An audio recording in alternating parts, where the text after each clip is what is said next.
இந்த ஆர்டிஃபிஷியல் இன்டெலிஜென்ஸை பொறுத்த வரைக்கும் சமீபத்தில் சுந்தர் பிச்சை கூட சொல்லியிருந்தாரு, ஆர்டிஃபிஷியல் இன்டெலிஜென்ஸ் வந்து மனிதர்களை ரீப்ளேஸ் பண்ணாது இப்போதைக்கு அப்படின்னு சொல்றாரு. ஸோ அந்த அளவுக்கு இந்த நம்மளுடைய தொழில்நுட்ப துறையில், டெக்னாலஜிக்கல் ஃபீல்டில் எங்கும் ஏஐ வந்து நிரம்பி இருக்கு. எந்த அளவுக்கு ஏஐ மாற்றத்தை கொண்டு வந்திருக்கு இந்த துறையில்? ஆக்சுவலாக நீங்கள் கரெக்டாக தான் சொல்லியிருக்கீங்க சார், சொன்னது சுந்தர் பிச்சை சார்.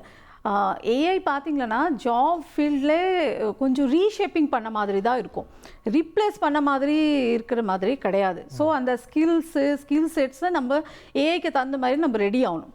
ஓகேவா? ஸோ ரெடி ஆயிடுச்சுன்னா ஆட்டோமேட்டிக்காக அந்த ஃபீல்ட், ஃபார் எக்ஸாம்பிள் நான் சொல்கிறேன், முன்னாடி எல்லாம் ப்ரெசன்டேஷன் நம்ம ரெடி பண்ணுறோம் இல்லையா? ப்ரெசன்டேஷன் ரெடி பண்ணும்போது நம்ம என்ன பண்ணோன்னா, நம்ம ஒன்றா ஸ்லைடு எடுத்துகிட்டு அதுக்கு தகுந்த மாதிரி கண்டென்ட் எல்லாம் க்ரியேட் பண்ணி கிட்டத்தட்ட ஒரு 50 ஸ்லைட்ஸ் போடணும்னா உங்களுக்கு 2 to 3 days ஆகிடும். இப்போ ஒரு 5 to 10 minutes நீங்கள் சாட் ஜிபிடியில் உங்களுக்கு அந்த ப்ரெசன்டேஷன் ரெடி ஆகுது. ஆனால் சில பேர் என்ன சொல்கிறாங்கன்னா, அப்போ சில்ட்ரன் எல்லாம் இதே சாட் ஜிபிடி யூஸ் பண்ணும்போது அவங்களுக்கு அந்த ஸ்கில் எல்லாம் டெவலப் ஆகுது அதே ஒரு பெரிய ஐ மீன் கன்சர்ன் டீச்சர்ஸ் எல்லாம், ஸ்கூல் டீச்சர்ஸ் எல்லாம் சொல்றாங்க.